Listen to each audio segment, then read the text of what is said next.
أعوذ بالله من الشيطان الرجيم. بسم الله الرحمن الرحيم. الحمد لله رب العالمين بارئ الخلائق أجمعين، ثم الصلاة والسلام على سيدنا ومولانا أبي القاسم مصطفى محمد صلى الله عليه وآله وسلم وعلى أهل بيته الطيبين الطاهرين المعصومين المظلومين، واللعنة الدائمة على أعدائهم أجمعين. أما بعد، فقد قال الله تبارك وتعالى في محكم كتابه ومتقن خطابه: بسم الله الرحمن الرحيم. يا أيتها النفس المطمئنة ارجعي إلى ربك راضية مرضية. صلوات محمد وآل محمد. اللهم صل على محمد. بسم الله الرحمن الرحيم.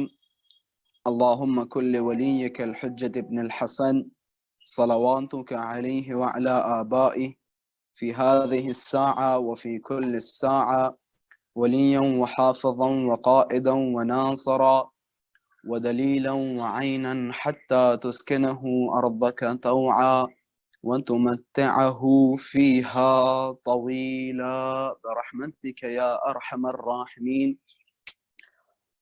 امام زمانہ عجل اللہ تعالی فرجہ الشریف کی سلامتی اور حضرت کے ظہور میں تعجیل، اور تمام علماء کرام، مؤمنین کرام، عزاداران سید الشہداء کی سلامتی کے لیے بآواز بلند صلوات ہدیہ فرمائیں. اللہم صل علی محمد وآل محمد وعجل فرجہم.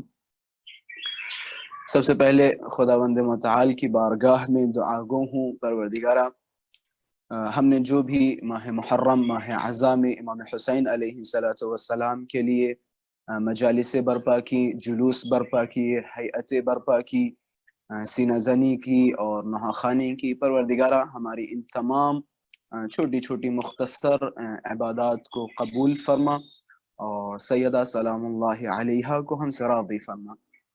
بغیر کسی تمہید و مقدمے جس آیہ کریمہ کی تلاوت کا شرف حاصل کیا، قرآن مجید میں خداوند متعال فرماتا ہے: اے نفس مطمئنہ، اپنے رب کی طرف پلٹ آؤ، تمہارا رب تم سے راضی ہو چکا ہے. یہ آیت کا مفہومی ترجمہ ہے جو ہم ہمیشہ خطبہ، ذاکرین، فضلاء، علماء سے سنتے رہتے ہیں. یقیناً جب ہم اس آیت کی تفسیر و تعویل میں جاتے ہیں تو ہمیں ایک چیز اس آیت کے حوالے سے جو ملتی ہے وہ یہ کہ روز عاشوراء خداوند متعال نے جبرائیل کے ذریعے یہ آواز لگائی: اے نفس مطمئنہ، اپنے رب کی طرف پلٹ آؤ. یقیناً امام حسین علیہ السلام کو خطاب کرتے ہوئے فرمایا. اب میں بغیر کسی مزید مقدمے ایک رضا الہی کے حوالے سے ایک مختصر سی گفتگو آپ حضرات کے سامنے کروں گا اور انشاءاللہ اس کا نتیجہ اور پھر آپ کی زحمتیں تمام. انسان کا سب سے بڑا کمال، اگر انسان یہ چاہتا ہو کہ وہ انسان کامل بنے، انسان کا سب سے بڑا کمال یہ ہے کہ وہ خدا کی رضا حاصل کر لے، خدا کی خوشنودی حاصل کر لے. خداوند متعال جن چیزوں سے راضی ہے ان چیزوں کو انجام دے، یقیناً خداوند متعال کی رضا حاصل کر لے گا. انسان کا سب سے بڑا کمال یہ ہے کہ اللہ کی رضا حاصل کر لے. جیسا کہ مثلا آپ کو میں مثال دیتا چلوں، اگر مجھ سے میری مجلس کے بعد کوئی کہے کہ قبلہ بڑی اچھی مجلس پڑھی یا ایسا کیا ویسا کیا، تو میرا جملہ یہ ہوگا بس مولا راضی ہو جائیں. یا اسی طرح کوئی نوحہ خان جب نوحہ پڑھتا ہے اور اس سے کہا جائے کہ بہت اچھا آپ نے نوحہ پڑھا، تو اس کا بھی یہی جملہ ہوتا ہے کہ بس سیدہ راضی ہو جائیں، سیدہ ہمارے پوسے کو قبول کر لیں. یعنی ادنا سا ادنا انسان جو مذہب اہل بیت یا مذہب اسلام سے تعلق رکھتا ہے، اس کا کہنا یہ ہے اور اس کا ماننا یہ ہے کہ تمام چیزوں کی قبولیت اور انسان کا کمال یہ ہے کہ اس سے اللہ اور اہل بیت راضی ہو جائیں. یہ ہر انسان کا ماننا ہے. تو سمجھ میں یہ آتا ہے کہ انسان کا ہدف اور انسان کا منتہا، انسان جو کچھ کرتا ہے وہ اللہ کی رضا کے لیے کرتا ہے۔ اگر اللہ کی رضا شامل حال ہے تو سب کچھ، اور اگر اللہ کی رضا شامل حال نہیں تو سب کچھ بیکار۔ اب ہم آتے ہیں رضائے الہی کی طرف۔ یقیناً ہمارے پاس تاریخ میں بہت ساری ایسی شخصیات ہیں کہ جنہوں نے اللہ کی رضا کو خریدا، اللہ کی رضا کو حاصل کیا۔ میں ایک مختصر سا قصہ آپ حضرات کے سامنے بیان کرتا چلوں۔ جناب موسیٰ علیہ السلام کے زمانے میں جناب موسیٰ نے خداوند متعال کی بارگاہ میں عرض کیا، پروردگارا کیا تیرے پاس کوئی ایسا بندہ ہے کہ جسے میرے بعد تو بہت زیادہ چاہتا ہو، بہت ہی زیادہ اس سے عشق ہو، لگاؤ ہو، محبت ہو؟ تو خدا نے کہا جی، ایک بندہ ہے جسے میں بہت زیادہ پیار کرتا ہوں، بہت زیادہ چاہتا ہوں۔ اب جناب موسیٰ کے اندر حسرت جاگی، آخر وہ کون سی ایسی شخصیت ہے کہ جسے خدا اتنا زیادہ پیار کرتا ہے، اتنی زیادہ محبت کرتا ہے، اور پھر اس کی صفات کیسی ہوں گی، اس میں صفات کس طرح کی صفات کمالیاں ہوں گی، کس طرح کی اس کی حرکات ہوں گی، کس طرح کی وہ عبادتیں انجام دیتا ہوگا۔ اب جناب موسیٰ کے اندر حسرت جاگی، بار بار خدا سے اصرار کیا، پروردگارا مجھے بتا۔ خدا نے کہا ٹھیک ہے، فلاں جگہ یا فلاں منطقے یا فلاں گاؤں میں وہ رہتا ہے جسے میں بہت زیادہ پیار کرتا ہوں۔ اب جناب موسیٰ اس آدمی کو دیکھنے کے لیے شدید مشتاق ہے، تڑپ رہے ہیں۔ پھر چلنے لگے، ایک دریا یا سمندر آئی، اس سمندر کو پار کیا۔ سمندر کو پار کرنے کے بعد کیا دیکھا کہ ایک چھوٹا سا گاؤں ہے، مختصر سا گاؤں ہے جس میں کوئی نہیں رہ رہا ہے۔ ایک آدمی کو جناب موسیٰ نے دیکھا، اس آدمی کی حالت یہ ہے کہ اس کے پیر خراب، ہاتھ خراب، وہ ذہنی اعتبار سے بہت ہی زیادہ پریشان، تن پہ جو کپڑے ہیں وہ سارے پھٹے ہوئے کپڑے ہیں، اور جو روایتوں میں ملتا ہے، ظاہراً ہمارے چھٹے مولا سے یہ روایت ہے، چھٹے مولا فرماتے ہیں اس کی عجیب و غریب حالت ہے، اس کے کپڑے پھٹے ہوئے ہیں، اس کو برس کی بیماری ہے، یہ جو سفیدی داغ والی جو بیماری ہوتی، یہ سفیدی کی بیماری ہے۔ اسی طرح سے بہت ساری بیماریاں اس بندے خدا میں موجود ہیں۔ اب جناب موسیٰ جب وہاں پہنچے تو جناب موسیٰ ایک مرتبہ اس بندے خدا کی طرف دیکھ رہے ہیں اور دوسری مرتبہ خدا کی طرف لو لگا رہے ہیں، اور دل میں سوچ رہے ہیں کہ ایسا تو نہیں یہ بندہ وہی ہو کہ جس کے بارے میں خدا نے فرمایا کہ میں اسے بہت پسند کرتا ہوں۔ اب جناب موسیٰ خدا سے لو لگا رہے ہیں، جبرائیل نازل ہوئے، جناب جبرائیل نے فرمایا موسیٰ جس آدمی کی تم تلاش میں ہو کوئی اور نہیں، وہ یہی آدمی جو تمہارے سامنے لیٹا ہوا یا بیٹھا ہوا ہے، جس کی حالت پہ تم بہت زیادہ پریشان ہو، جو مختلف بیماریوں میں ملبوس ہے، جسے برس کی بیماری ہے اور بہت ساری بیماریاں ہیں، پیر ٹوٹا ہوا ہے، لولا ہے، لنگڑا ہے، اپاہج ہے۔ اب جناب موسیٰ پریشان کہ اس آدمی کو خدا چاہتا ہے، اتنا زیادہ پیار کرتا ہے۔ جبرائیل نے کہا جی ہاں۔ اب شاید جناب موسیٰ کے ذہن میں یہ تصور ہو کہ جس آدمی کو خدا چاہتا ہے وہ بہت ہی بڑا نمازی ہوگا، متقی ہوگا، پرہیزگار ہوگا، اور اس میں یہ صفات ہوں گی۔ جب وہاں پہنچے تو دیکھا کہ عجیب سی اس کی حالت ہے۔ تو جناب موسیٰ نے جناب جبرائیل سے فرمایا ایسا کیا ہے، ایسا کیوں ہے، کیا راز ہے، کیا حکمت ہے؟ جناب جبرائیل نے جناب موسیٰ سے عرض کیا کہ تم دیکھنا چاہتے ہو کہ اس سے خدا کیوں پسند کرتا ہے؟ کہ جی ہاں میں دیکھنا چاہتا ہوں۔ جناب جبرائیل نے کہا بھی دیکھو تھوڑی دیر میں۔ کیا دیکھتے ہیں کہ تھوڑی دیر میں اس آدمی کی ایک آنکھ خراب ہو گئی۔ اب جیسے ہی اس آدمی کی ایک آنکھ خراب ہوئی وہ فوراً سجدہ شکر میں گرا، اللہ کا شکر ادا کرنے لگا۔ اللہ کا شکر ادا کرنے کے بعد ہاتھوں کو بلند کیا اور پروردگار متعال کی بارگاہ میں عرض کیا، پروردگارا تیرا لاکھ لاکھ شکر کہ میری ایک آنکھ سلامت ہے۔ یعنی ایک آنکھ خراب ہو گئی، خراب ہونے کا درد نہیں ہے، خراب ہونے کی شکایت نہیں ہے کہ میری ایک آنکھ کیوں خراب ہو گئی، نہیں آقا جان کوئی شکایت نہیں، بلکہ شکر ہے خدا کا اس وجہ سے کہ حد اقل ایک آنکھ میری سلامت ہے، خدا چاہتا تو دونوں آنکھوں کو خراب کر دیتا۔ اب جناب موسیٰ پریشان و حیران خدا کی بارگاہ میں عرض کیا، پروردگارا یقیناً یہ بندہ اس لائق ہے کہ جس سے محبت کی جائے۔ جناب موسیٰ اس کے پاس گئے اور جانے کے بعد عرض کیا کہ میں خدا سے دعا کروں تاکہ تمہاری آنکھ ٹھیک ہو جائے کہ نہیں؟ وہ خدا کہ جس نے میری آنکھ خراب کی، وہ خدا کہ جس کے حکم، جس کے امر سے میری آنکھ چلی گئی، وہ خدا تم سے زیادہ جانتا ہے۔ اس خدا نے مصلحت یہ سمجھی کہ میری ایک آنکھ خراب ہو جائے، تو لہٰذا میں خدا کی رضا میں راضی ہوں، خدا کی خوشنودی میں خوش ہوں۔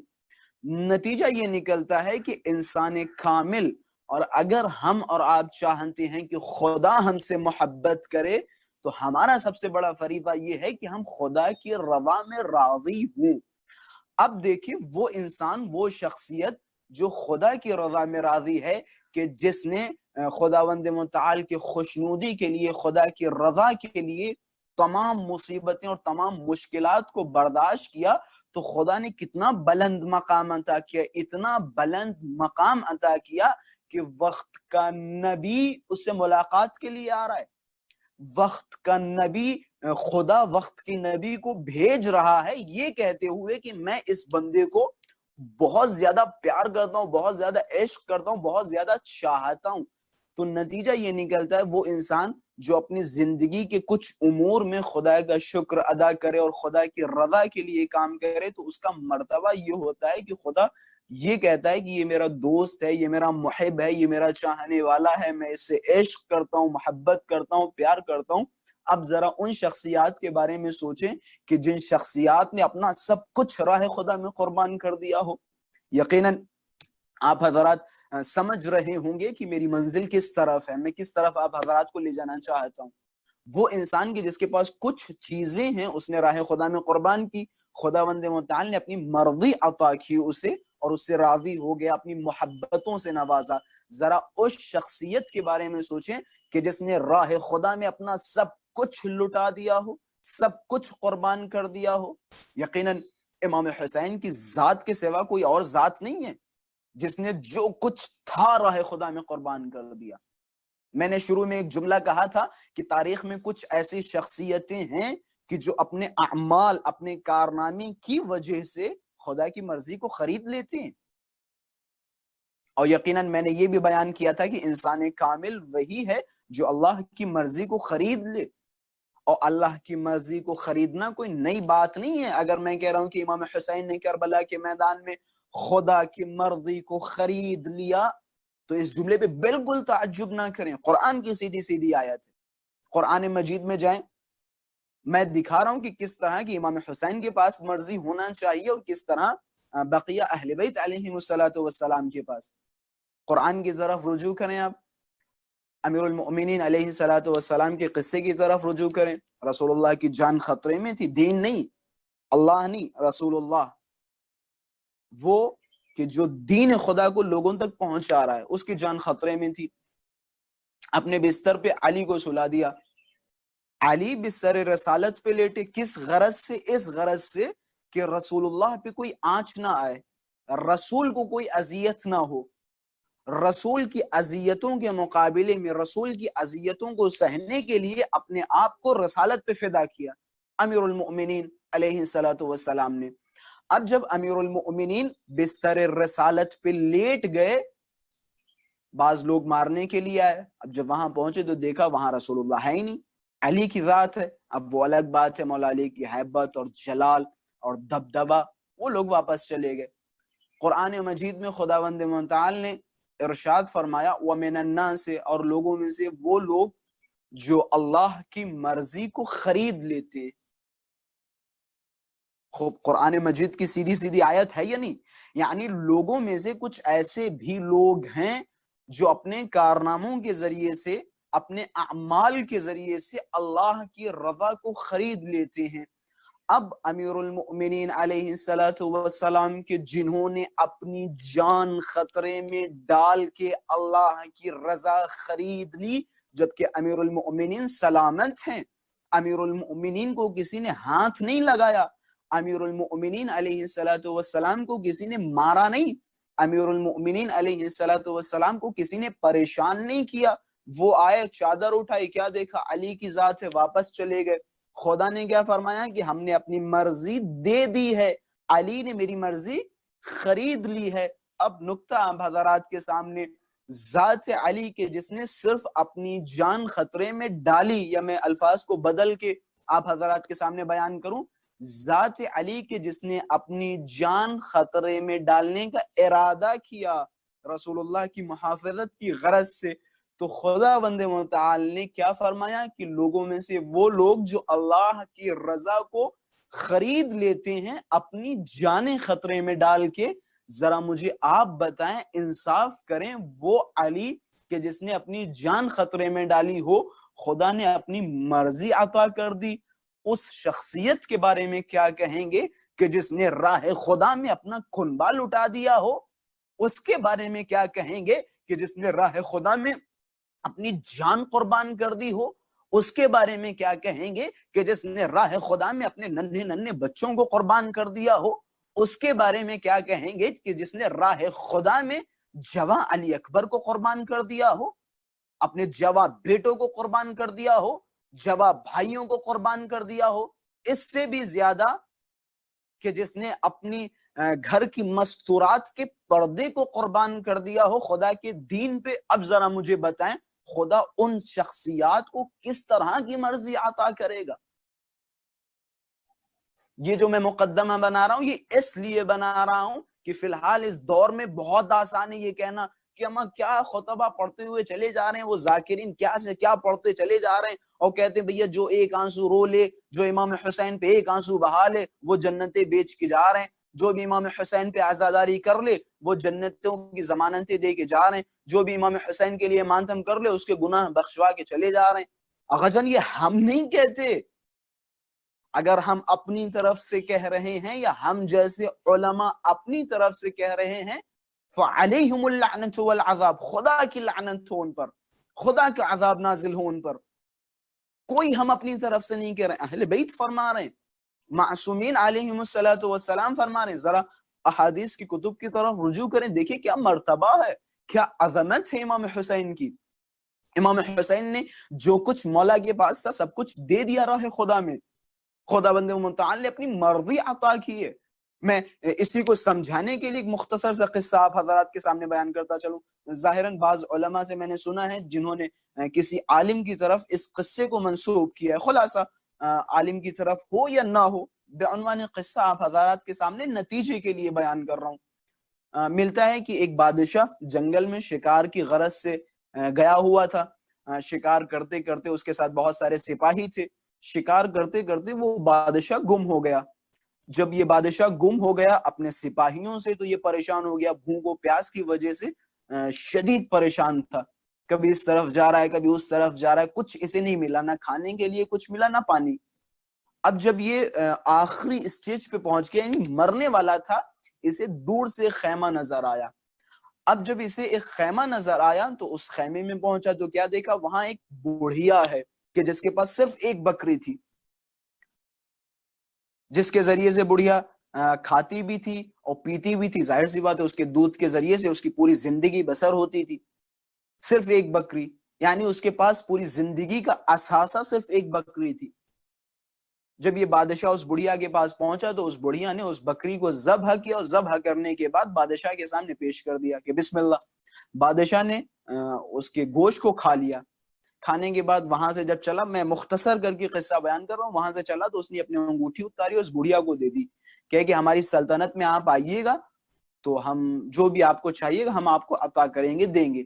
خلاصہ وہ انگوٹھی دے کے وہ بادشاہ وہاں سے چلا گیا۔ بڑھیا دوسرے دن یا کبھی بھی بادشاہ کی سلطنت میں پہنچی۔ اب جب بادشاہ کی سلطنت میں پہنچی تو اس نے انگوٹھی نکالی اور وہ دکھائی، دکھانے کے بعد لوگوں نے اسے بادشاہ تک پہنچایا۔ اب اس قصے میں ذرا غور کیجئے گا، انشاءاللہ نتیجہ آپ حضرات کی خدمت میں۔ اب جب یہ بڑھیا بادشاہ کے سامنے پیش کی گئی تو وہاں پہ بہت سارے علماء تھے اور بہت سارے قاضی وہاں تشریف فرما تھے، تو بادشاہ نے اپنا پورا قصہ سنایا کہ میرے ساتھ جنگل میں ایسا ایسا ہوا اور اس بڑھیا نے اس طرح سے میری مدد کی، اب آپ لوگ بتائیں کہ میں اس بڑھیا کو کیا دوں۔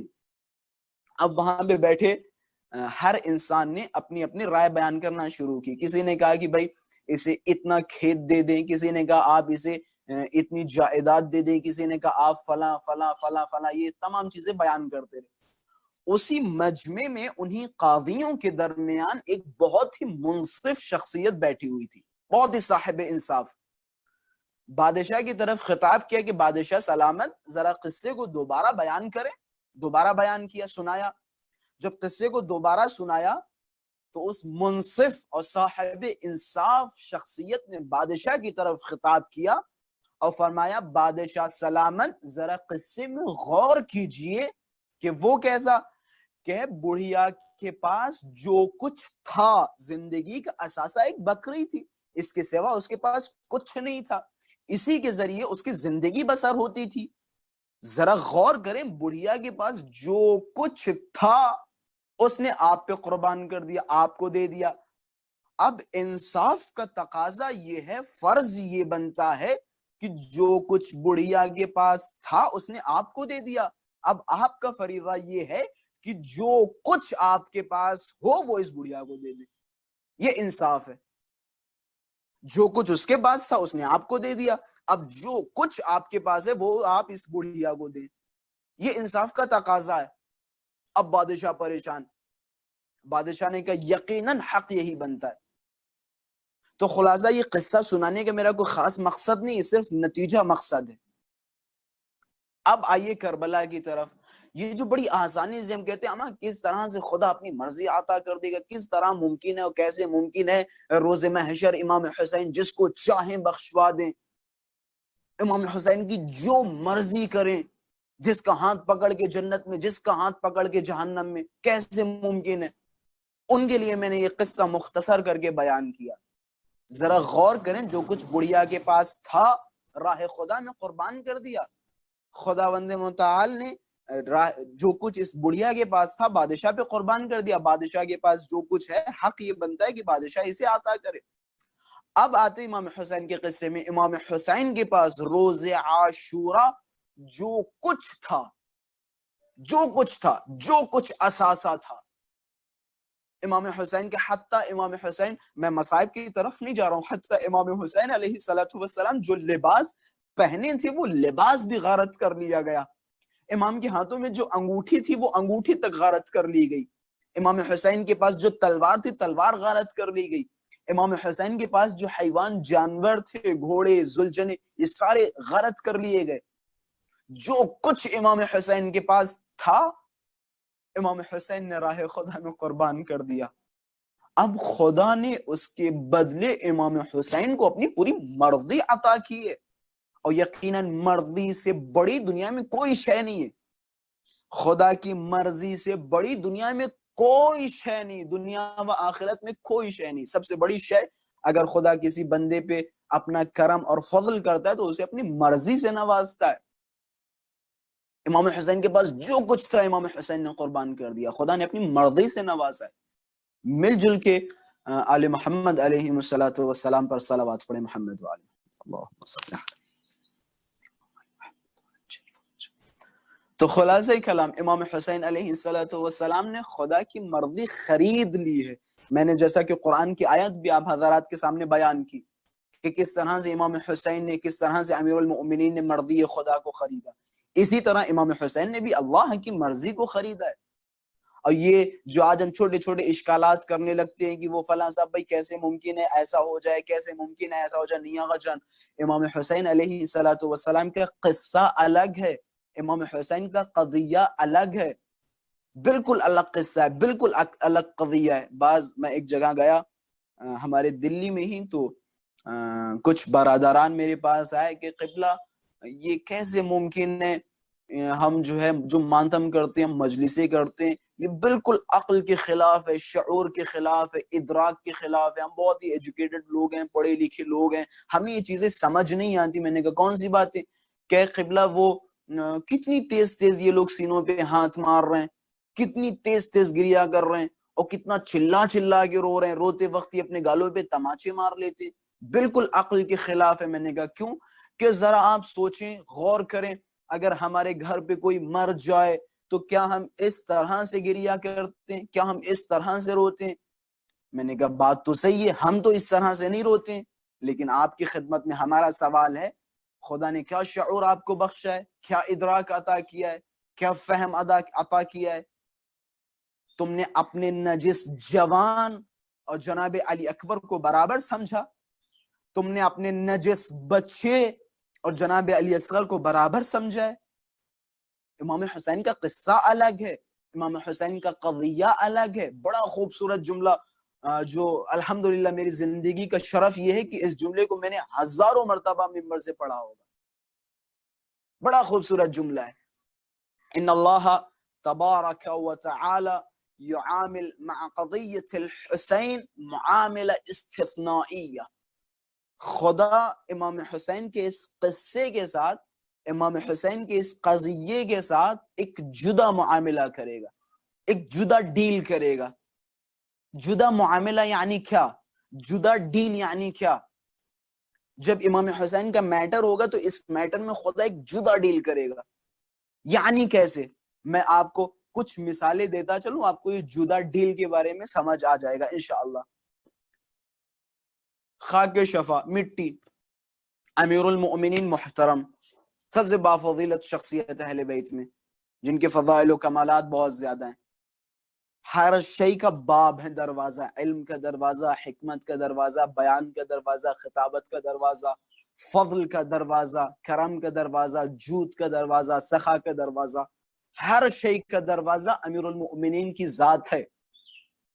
امیر المؤمنین محترم ہے، لیکن آپ کی خدمت میں سوال یہ ہے، کیا امیر المؤمنین علیہ السلام کی قبر کی مٹی شفا کی غرض سے ہم کھا سکتے ہیں؟ میں جدا ڈیل کے بارے میں سمجھا رہا ہوں کہ کس طرح سے امام حسین کے قصے میں خدا نے ایک جدا ڈیل کی ہے، ایک الگ معاملہ کیا ہے۔ غور کیجئے گا، میری بات یاد رکھیے گا، جدا ڈیل۔ امیر المؤمنین محترم ہے، امیر المؤمنین علیہ السلام کی جو قبر مبارک ہے نجف اشرف میں، انشاءاللہ خداوند متعال کی بارگاہ میں دعا گو ہوں کہ ہم سب کو جلد سے جلد زیارت کا شرف عطا فرمائے، امام حسین کی زیارت کا، امیر المؤمنین، اور اسی طرح دوسرے جو عتبات عالیات ہیں، سب کی قبر محترم ہے، سب کے مزارات مقدس ہیں۔ امیر المؤمنین کی قبر مقدس و محترم ہے، لیکن سوال آپ کی خدمت میں یہ ہے، کیا ہم امیر المؤمنین کی قبر کی مٹی کھا سکتے ہیں شفا کی نیت سے؟ جواب کیا آئے گا؟ نہیں، صرف نہیں، حرام ہے۔ قبروں کی مٹی کھانا حرام ہے۔ امیر المؤمنین کی قبر کی مٹی آپ نہیں کھا سکتے، رسول اللہ کی قبر کی مٹی آپ نہیں کھا سکتے۔ آئیے اب امام حسین کے قصے میں جدا ڈیل سمجھا رہا ہوں۔ امام حسین کے قصے میں جب آپ انٹر ہوں گے، داخل ہوں گے، تو امام حسین کے قصے میں خدا فرماتا ہے، جاؤ، ہم نے اجازت دی ہے تم شفا کی نیت سے حسین کی قبر کی مٹی کھا سکتے۔ یہ جدا ڈیل ہے امام حسین کے قصے کے ساتھ۔ امام حسین کے قصے کے ساتھ کچھ بھی ہو سکتا ہے، کبھی کچھ ہو سکتا ہے، کچھ معلوم نہیں۔ میں نے ہزاروں قصے سنے اور ہزاروں قصے بیان کیے۔ رسول ترک، میں نے ابھی 2-3 دن پہلے آن لائن مجلس پڑھی تھی تو اس میں بیان کیا تھا۔ رسول ترک، سب کا ماننا ہے، جو افراد اہل علم ہیں، اہل علم کے درمیان اس شخصیت کا نام مشہور ہے، رسول ترک۔ پتہ نہیں کتنے زیادہ اس شخصیت کے اوپر اشعار کہے گئے، شعر کہے گئے، اور مجھے کوئی خوف نہیں، کوئی تعارف نہیں، اگرچہ نہیں بیان کرنا چاہیے، لیکن میں بیان اس لیے کر رہا ہوں تاکہ ہمارے لیے ایک عبرت ہو۔ رسول ترک ایک شرابی، نشہ خور، اور بہت سارے رذائل جس میں موجود تھے، بہت ساری غیر اخلاقی صفات موجود تھی رسول ترک میں، خدا رحمت فرمائے۔ لیکن امام حسین کے قصے سے جب متصل ہوئے، متمسک ہوئے، ان کی موت ہو گئی۔ جب موت ہو گئی تو جناب زینب سلام اللہ علیہا نے فرمایا کہ یہ جنازہ ہم سے منسوب ہے۔ کس کا جنازہ؟ رسول ترک۔ آج جب آپ مشہد مقدس کی زیارت کے لیے جائیں گے تو باقاعدہ رسول ترک کا حرم کی دیواروں پہ رسول ترک کے بارے میں لکھا ہوا ہے۔ جو آپ چھوٹی چھوٹی زیارتوں کی کتابیں پڑھیں گے تو ان زیارتوں کی کتابوں پہ رسول ترک کے قصات موجود ہیں. سوچے کتنی بافضیلت شخصیت ہے. ذرا پیچھے جائیں تو دیکھیں تو کیا سے کیا شرابی نمیدون فلاں فلاں فلاں فلاں. لیکن امام حسین کے قصے سے جب متصل ہوئے تو سب کچھ بدل گیا. اب ممکن ہے ابھی فی الحال سننے والے ان کے ذہنوں میں ایک سوال ہو, اگرچہ آپ مجھ سے مجلس کے بعد بھی اگر کچھ چیزیں سمجھ نہ آئیں تو آپ مجھ سے پوچھ سکتے ہیں, یقیناً میرے لیے شرف ہوگا.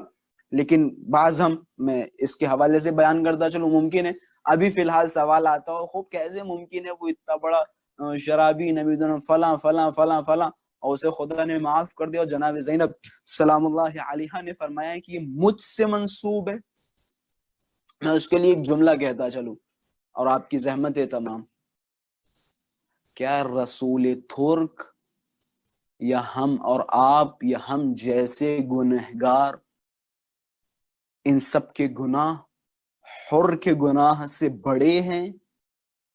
بڑا معصومانہ سوال ہے. کیا حر کے گناہ سے بڑے ہمارے گناہ ہیں؟ کیا رسول ترک کا گناہ حر کے گناہ سے بڑا تھا؟ آج جو کچھ کربلا میں ہوا, کربلا میں پانی بند کیا گیا, راستہ روکا گیا, کربلا پہنچایا گیا حسین کے قافلے کو, اصل ذمہ دار جناب حر ہیں. باقاعدہ جب روز عاشورہ جناب حر امام حسین علیہ الصلوۃ والسلام کی خدمت میں تشریف لائے تو جناب حر نے خود یہ عرض کیا مولا سے, مولا مجھے جلدی مرنے کی اجازت دے, میں شرمندہ ہوں, مجھ سے دیکھا نہیں جاتا بچوں کا تڑپنا, مولا مجھ سے نہیں دیکھا جاتا. یہ جو بچے ننھے سے بچے خیموں کے باہر چیخ رہے ہیں, چلا رہے ہیں العطش العطش العطش, مجھ سے برداشت نہیں ہوتا. مولا یہ ساری میری غلطی, مجھے جلدی مرنے کی اجازت دے. میں بھی مصائب کی طرف نہیں جا رہا ہوں, صرف یہ چیز سمجھانا چاہ رہا ہوں کہ رسول ترک کے قصے میں بالکل شک نہ کریں, حر سے بڑا گناہ نہیں تھا. اچھا, امام حسین کی خدمت میں جب جناب حر تشریف لائے تو کیا فرمایا؟ جملہ ہے جناب حر کا کہ مولا کیا مجھ جیسے لوگوں کے لیے معافی ہے؟ یعنی حر کو پتا تھا کہ میرا گناہ کتنا بڑا ہے, کتنا بڑا میں نے گناہ کیا. اب دیکھیے امام حسین کا فضل, امام حسین کا کرم.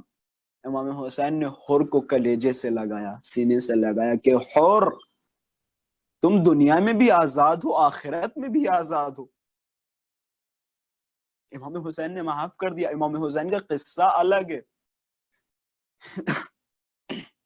امام حسین کا قضیہ الگ ہے.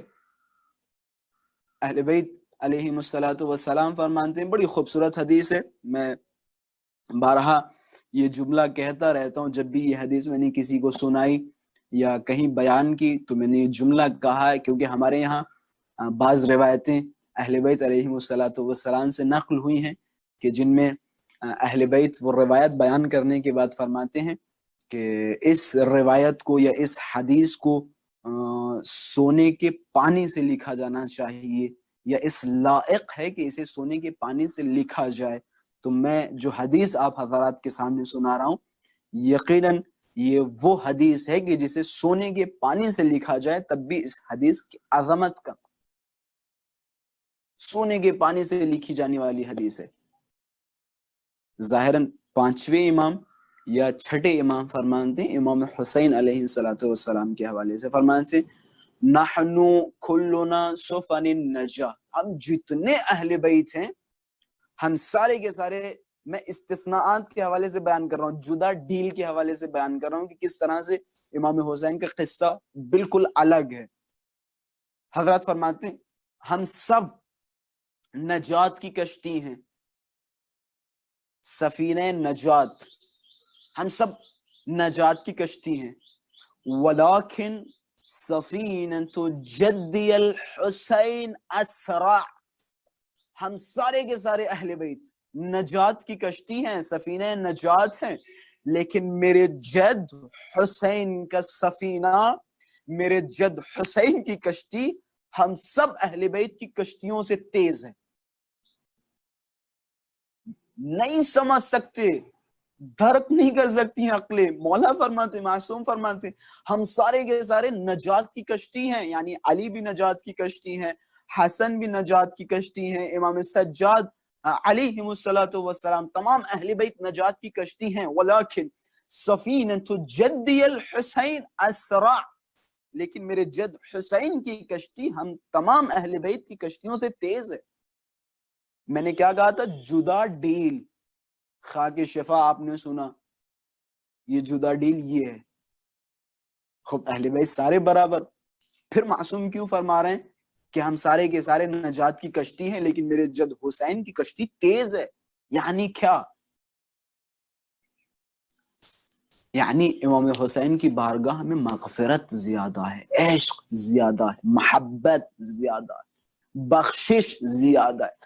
پتہ نہیں کون سی حرکت خدا کو آپ کی پسند آ جائے, خداوند متعال اس کے بدلے آپ کو جنتوں سے نوازے. بڑا خوبصورت جملہ میں نے مختلف جگہوں پہ یہ جملہ کہا ہے کہ ممکن ہے ایسی مجلس میں, یا میں کہیں مجلس پڑھنے جاؤں اور بہترین مجلس خطاب کروں, لوگوں کی واہوائی ملے اور خوب لوگ پرسہ پیش کریں, خوب گریہ پیش کریں اور خوب لوگوں کے دلوں پہ وہ مجلس لگ جائے, اہل بیت سے متمسک ہو جائیں. اور نبی درم کتنی فضیلتیں میں آپ کے سامنے بیان کروں, ساری فضیلتیں بیان کرنے کے بعد اور جو مجمع میں جو بانی ہیں وہ بہترین تبرک تقسیم کریں, بہترین خدمات انجام دے لوگوں کے درمیان. لیکن اسی جگہ ایک بندہ خدا جو باہر کھڑا گیٹ پہ اور ایک چپل سیدھی کر دے کسی زائر کی, امام حسین کے زائر کی صرف چپل سیدھی کر دے, یا وہ جو لیٹرین وغیرہ ہیں زائرین جہاں پہ جاتے ہیں تو ان لیٹرین کو صاف کر دے, یا اسی طرح سے جو بہت ہی چھوٹی چھوٹی ہم خدمات سمجھتے ہیں اس طرح کی خدمتیں انجام دے دے.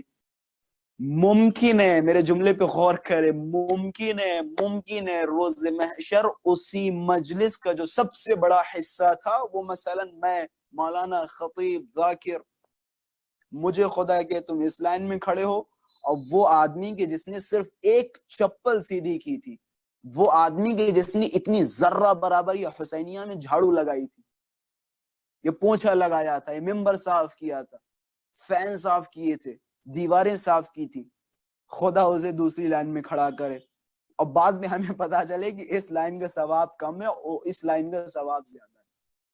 ممکن ہے. امام حسین کا قصہ جدا ہے, الگ ہے. مولا کیا فرماتے ہیں کہ ہم سارے کے سارے نجات کے سفینے, نجات کی کشتی ہیں, لیکن میرے جد حسین کی کشتی ہم سب سے تیز ہے. اگر امام حسین کی کشتی پہ آپ سوار ہوں گے تو نجات آپ کو جلدی ملے گی. پھر اسی طرح سے حضرت فرماتے ہیں وَنَحْنُ كُلُّنَا بَابُ النَّجَا, یا میرے خیال سے نَحْنُ كُلُّنَا بَابُ الْمَغْفِرَةِ یا باب الہدایہ, اس طرح سے جملات موجود ہیں کہ ہم سارے کے سارے اہل بیت ہدایت کے دروازے ہیں, لیکن میرے جد حسین کا دروازہ اوسع, وسیع ہے, بڑا ہے. جملے حدیث کے, ہم سارے کے سارے نجات کی کشتی لیکن میرے جد حسین کی کشتی ہم سے تیز ہے. ہم سارے کے سارے ہدایت کے دروازے ہیں لیکن میرے جد حسین کا دروازہ وسیع ہے, بلند ہے. ہدایت کا دروازہ امام حسین کا بہت بڑا ہے. میں آپ کو یہ بھی سمجھاتا چلوں, آپ ماشاءاللہ سے جن ممالک میں رہ رہے ہیں آپ کو بخوبی پتا ہوگا کہ کتنی لوگ اگر شیعت کو ایک اچھی نظر سے دیکھتے ہو تو اس کی وجہ کیا ہے. اگر آج کافر شیعت کو ایک اچھی نظر سے دیکھ رہا ہے تو اس کی وجہ کیا ہے. اسی طرح بہت سارے مذاہب اگر شیعت کو ایک اچھی نظر سے دیکھ رہے ہیں تو اس کی وجہ کیا ہے. یقیناً امام حسین علیہ السلام کا قصہ. اور زیادہ تر جو لوگ شیعہ ہوتے ہیں غیر مذہب سے, اس کی ایک سب سے بڑی علت امام حسین کا قصہ ہے. ہزاروں لوگ امام حسین کی محبت میں شیعہ ہوئے, امام حسین کے عشق میں شیعہ ہوئے. پتہ نہیں کتنے قصات اور کتنے واقعات ہیں, میرے پاس فی الحال ابھی اتنا زیادہ وقت نہیں کہ میں ان قصات اور ان واقعات کو بیان کروں, لیکن ایک بہت لمبی فہرست ہے کہ بہت سارے لوگ صرف امام حسین کے قصے کی وجہ سے شیعہ ہوئے. امام حسین کی قضیے کی وجہ سے شیعہ ہوئے. بہت سارے لوگ، میں نے ایسی بھی تاریخیں پڑھی کہ جہاں شیعہ یا مسلم ہونے والے کو یہ نہیں پتا ہے کہ میں کدھر جا رہا ہوں یا کس دن کی پیروی کر رہا ہوں. اس کا جملہ یہ ہے کہ میں خدا یا حسین پہ ایمان لے کے آتا ہوں. جب امام حسین کو دیکھا، امام حسین کے قصے کو دیکھا، امام حسین کی مغفرت دیکھی، امام حسین کی محبت دیکھی، عشق دیکھا، لگاؤ دیکھا، تو کیا کہا؟ میں حسین کے خدا پہ ایمان لاتا ہوں. اور بہت سارے قصات ہیں، انشاءاللہ وقت ملا تو میں کل یا پرسوں کی مجلس میں بیان کروں گا کہ کس طرح سے لوگ امام حسین کے خدا پہ ایمان لے کے آئے. یہ برکت ہے امام حسین کے وجود کی. عزیزان محترم، میں نے شروع میں ایک جملہ کہا تھا کہ آج جو کچھ امام حسین کا قصہ آپ دیکھ رہے ہیں، یا امام حسین کے قصے میں جو استثناءات ہیں، جدائیاں ہیں، اس کی وجہ صرف اور صرف ایک ہے، وہ یہ کہ امام حسین کے پاس جو کچھ تھا امام حسین نے راہ خدا میں قربان کر دیا. اس سے بڑی قربانی کیا ہو سکتی ہے کہ امام حسین علیہ السلام جب مدینے سے روانہ ہوئے تھے تو اپنے ساتھ سیدانیوں کو بہت ہی شان و شوکت سے لے کے آئے تھے. زینب علیہ مقام کو بہت ہی شان و شوکت سے لے کے آئے، اپنی بچیوں کو بہت ہی شان و شوکت سے لے کے آئے. وہ مستورات میں تھوڑا سا مقدمہ بناتا چلوں. یقیناً مسلسل آپ حضرات نے مصائب سنے ہوں گے،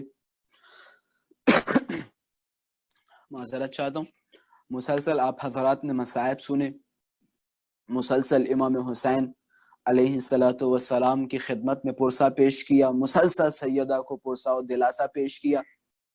میں مصائب کے چند جملات آپ حضرات کے سامنے بیان کروں گا، لیکن اس سے پہلے ایک چھوٹا سا مقدمہ تاکہ مصائب کے حوالے سے ہمیں پتہ ہو جائے. میں ہمیشہ یہ جملہ کہتا رہتا ہوں، مصائب کربلا کو بیان کرنے کا نام نہیں ہے. ہمارے ایک استاد محترم جنہوں نے مجھ سے کافی مرتبہ یہ جملہ کہا اور ابھی بھی ہم سے کہتے رہتے ہیں کہ کوشش کرو شہادت عظمیٰ کبھی بیان نہ کرو. شہادت عظمیٰ بیان کرنے کے لیے یقیناً دلوں کی ضرورت ہے. بعض مصیبتیں ایسی ہیں کہ جن پہ حق بنتا ہے کہ ہم اتنا روئیں کہ ہم مر جائیں. بعض ایسی مصیبتیں کربلا کی ہیں. میں صرف ایک تصور آپ حضرات کی خدمت میں پیش کروں گا اور آپ کی زحمتیں تمام. جب یہ قافلہ مدینے سے روانہ ہوا تھا، ملتا ہے کیا شان و شوکت ہے. میں شان و شوکت بیان کر رہا ہوں. جب یہ قافلہ مدینے سے روانہ ہوا، اس قافلے میں ایک طرف عباس ہے، دوسری طرف قاسم ہے، ایک طرف جناب علی اکبر ہے، ایک طرف سید سجاد ہیں، ایک طرف عون محمد ہیں. تمام امام حسین علیہ السلام کے اصحاب بنی ہاشم چاروں طرف سے ان سیدانیوں کو گھیرے ہوئے. میں نے تاریخ میں پڑھا ہے کہ جب یہ قافلہ مدینے سے روانہ ہوا، یا اس سے بھی پہلے آپ کو بیان کرتا چلوں، جب جناب زینب سلام اللہ علیہا جناب عبداللہ کے گھر سے امام حسین کے گھر پہ تشریف لاتی تھی، یا اپنے والد محترم کے گھر پہ تشریف لاتی تھی، یا سیدہ کے گھر پہ تشریف لاتی تھی، رسول اللہ کے گھر پہ تشریف لاتی تھی، روایتوں میں ملتا ہے کہ جب جناب زینب روانہ ہوتی تھی تو اعلان کر دیا جاتا تھا کہ یہ اپنی اپنی دکانوں کو بند کر لو، اپنے اپنے ان مغازوں کو بند کر لو. کہ کیوں؟ کہ کیونکہ علی کی بیٹی کی سواری آ رہی ہے. قربان جاؤں عظمت پہ، قربان جاؤں بزرگی پہ. اگر جناب زینب کے مصائب سننے ہیں نا تو سب سے پہلے یہ جانے جناب زینب کس شخصیت کا نام ہے. کمال انسانیت فدا ہو، دنیا کی سیدانیاں فدا ہوں، دنیا کی عورتیں قربان جائیں سیدہ کی عظمت پر، سیدہ کی عفت پر، سیدہ کے احترام پر. کیا شان ہے، کیا شوکت ہے. جب جناب زینب سلام اللہ علیہا سوار ہوئی، روایتوں میں موجود ہے جناب ابو الفضل عباس نے اپنی کمر کو جھکایا اور کہ میری پیٹھ پہ پیر رکھ کے اور آپ سوار ہوں. یہ عظمت ہے. لیکن روز عاشورہ جب امام حسین کے اس کاروان کو غارت کیا گیا، امام حسین کو شہید کر دیا گیا، وہ افراد جو امام حسین کے ساتھ کربلا یہ معلی میں تشریف لائے تھے سب کو شہید کر دیا گیا. اب امتحان کا وقت شروع ہوا. میں بھی فی الحال حال میں دیکھ رہا ہوں بعض افراد کہہ رہے ہیں کہ امام حسین کا امتحان ختم ہو چکا ہے، اب جناب زینب کے امتحان شروع ہوا. قطعاً جملہ غلط ہے. کس نے کہا حسین کا امتحان ختم ہو چکا ہے؟ حسین کا امتحان تو اب شروع ہوا ہے. جائیں تاریخ میں پڑھیں کتنی مرتبہ امام حسین کا کٹا ہوا سر جو نو کے نیزہ پہ بلند ہے، جس کی آنکھوں سے آنسو نکل رہے ہیں، کتنی مرتبہ امام حسین کا سر نو کے نیزہ سے زمین پہ گرا. کیا دیکھا امام حسین کے سر میں؟ امام حسین کا سر کس طرح سے برداشت کرے کہ زینب و کلثوم کے سروں پہ چادریں نہیں ہیں. یہ سب سے مصیبت کے دن یہ دن ہے. عاشورے کے بعد سے مصیبتوں کی شروعات ہوئی ہے. جناب سید سجاد سے جب کسی نے پوچھا مولا آپ روتے بہت ہیں، آپ اتنا زیادہ کیوں رو رہے ہیں؟ مسلسل آپ گریا کر رہے ہیں، مسلسل آپ گریا کرتے جا رہے ہیں اور آپ کی حالت عجیب و غریب ہو گئی ہے. امام سجاد علیہ السلام سے شخص نے کہا مولا آپ کے لیے امام حسین کی شہادت اتنی سخت تو نہیں ہونی چاہیے، شہادت آپ کی میراث ہے، آپ کے خاندان میں اس طرح سے ہوتا چلا آ رہا ہے. علی کو شہید کیا گیا، امام حسن کو شہید کیا گیا، امام حسین کو بھی شہید کر دیا گیا، آپ اتنا زیادہ کیوں رو رہے ہیں؟ شہادت آپ کی میراث ہے. عجب نہیں جناب سید سجاد نے فرمایا اے شخص تو نے میرے حق میں انصاف نہیں کیا، شہادت ہماری میراث ہے، قتل کیا جانا ہماری میراث ہے، مارا جانا ہماری میراث ہے، لیکن شخص انصاف تو کر. کیا پھوپھیوں کے سروں سے چادریں چھننا ہماری میراث ہے؟ کیا پھوپھیوں کے گالوں پہ تماچے لگنا ہماری میراث ہے؟ ذرا انصاف تو کر، کیا ننھی ننھی بچیوں کے گالوں پہ تماچے لگنا ہماری میراث ہے؟ کیا سکینہ کے کانوں سے گوشوارے چھینے جانا ہماری میراث ہے؟ کیا سیدانیوں کی بے حرمتی کی جانا ہماری میراث ہے؟ کیا شام غریبہ خیموں میں آگ لگا کے سیدانیوں کے ننگے سر باہر نکالنا ہماری میراث ہے؟ شہادت ہماری میراث ہے لیکن یہ ہماری میراث نہیں ہے. روایتوں میں ملتا ہے کتنی بے احترامی کی گئی سیدانیوں کی. میں انشاءاللہ کل مصائب جناب زینب سلام اللہ علیہا کی بیان کروں گا. صرف آخری روایت آپ کی زحمت تمام. یقیناً یہ ایام اسیرے کے ایام ہیں، کس طرح سے اہل بیت کو اسیر کیا گیا. وہ شخصیتیں جن کا اتنا احترام، جن کی اتنی شرافت و کرامت، ہائے آج وقت یہ ہے کہ ان اسیروں، ان سیدانیوں کو باندھا گیا ایک رسی میں اور ان کو در بدر پھرایا جا رہا ہے، کبھی شام کبھی کوفہ. روایتوں میں ملتا ہے جب کوفے میں جناب سید سجاد سے کسی نے پوچھا کہ مولا آپ اتنا زیادہ کیوں روتے، مولا آپ اتنا زیادہ پریشان کیوں ہوتے؟ مولا جب آپ کسی بازار میں داخل ہوتے ہیں تو یہ جو بازار میں لوگ بیٹھے ہیں یہ اپنے اپنے گوشت پہ کپڑا کیوں ڈال دیتے ہیں؟ عجب نہیں، ایک دن امام سید سجاد بازار میں داخل ہوئے، جیسے ہی بازار میں پہنچے تو کیا دیکھتے ہیں کہ سارے قصائیوں نے اپنے گوشت پہ کپڑا ڈال رکھا تھا، لیکن ایک آدمی اپنے گوشت پہ کپڑا ڈالنا بھول گیا. اب جیسے اس نے سید سجاد کو دیکھا، ہاتھوں کو جوڑا کہ مولا مجھے معاف کر دے، آج میں نے اپنی گوشت پہ کپڑا نہیں ڈالا. عجب نہیں، سید سجاد نے فرمایا کوئی حرج نہیں ہے، کوئی بات نہیں ہے، میرے صرف تیری خدمت میں کچھ سوال ہیں، میرے سوالوں کے جواب دے. فرمایا مولا بسم اللہ. پہلا سوال ذرا مجھے یہ بتا، اس جانور کو تو نے ذبح کیا تھا، اسے پانی پلایا تھا؟ کہ مولا مجھے پتا ہے شریعت محمدی میں یہ لکھا ہوا ہے کہ جب بھی کسی جانور کو ذبح کرو تو پہلے اسے پانی پلاؤ. مولا کا دوسرا سوال ذرا مجھے یہ بتا، جب تو نے اسے ذبح کیا تھا دوسرے جانوروں سے پوشیدہ رکھا تھا نا، کہیں ایسا تو نہیں دوسرے جانور اسے دیکھ رہے ہوں کہ مولا مجھے پتا ہے جب میں نے اسے ذبح کیا تو دوسرے جانوروں کو ہٹا دیا تھا. تیسرا سوال کہ ذرا مجھے یہ بتا، جب تو نے اسے ذبح کیا تھا تیرا چاقو تیز تھا نا، کہیں ایسا تو نہیں تیرا خنجر بہت کند ہو جس کی وجہ سے اس جانور کو اذیت ہوئی ہو؟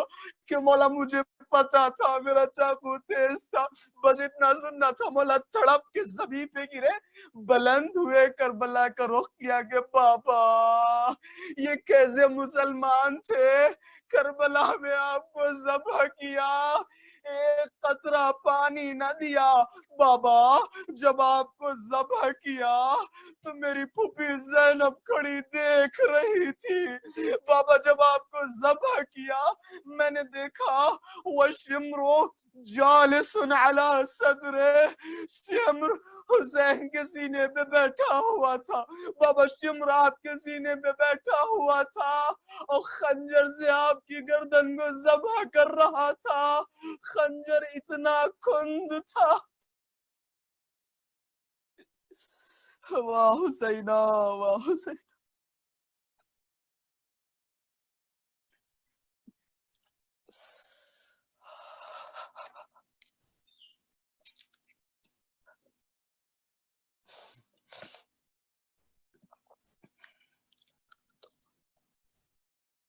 انا للہ و انا الیہ راجعون، رضا بقضائه وتسلیما لامرہ۔ پروردگارہ ہماری اس مختصر سے عبادت کو قبول فرما۔ پروردگارہ ہماری ان آنکھوں سے نکلے ہوئے آنسوؤں کو رومال سیدہ میں جگہ عطا فرما۔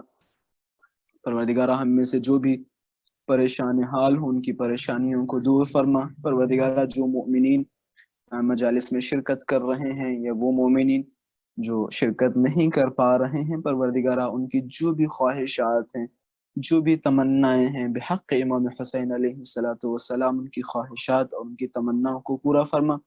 پروردگارہ ہم سب کا آخری وسیلہ نجات، پروردگارہ ہم سب کا وسیلہ امام زمانہ عجل اللہ تعالی فرجہ الشریف کا ظہور ہے۔ پروردگارہ امام زمانہ کے ظہور میں تعجیل فرما اور ہم سب کو امام زمانہ عجل اللہ تعالی فرجہ الشریف کے ناصر و انصار میں شمار فرما۔ یقیناً جب ہم روتی ہوئی آنکھوں سے کسی شے کے لیے دعا کرتے ہیں تو وہ دعا قبول ہوتی ہے۔ ہاتھوں کو بلند کریں، جہاں پہ بھی بیٹھے ہوئے امام زمانہ کی سلامتی کی دعا کریں۔ بسم اللہ الرحمن الرحیم، اللہم کل ولیک الحجۃ ابن الحسن صلواتک علیہ وعلی آبائہ فی هذه الساعة وفی کل الساعة ولیا وحافظا وقائدا وناصرا ودلیلا وعینا حتى تسکنه أرضك طوعا وتمتعه فيها طويلا ربنا تقبل منا إنك أنت السميع العليم۔ ماتم حسین۔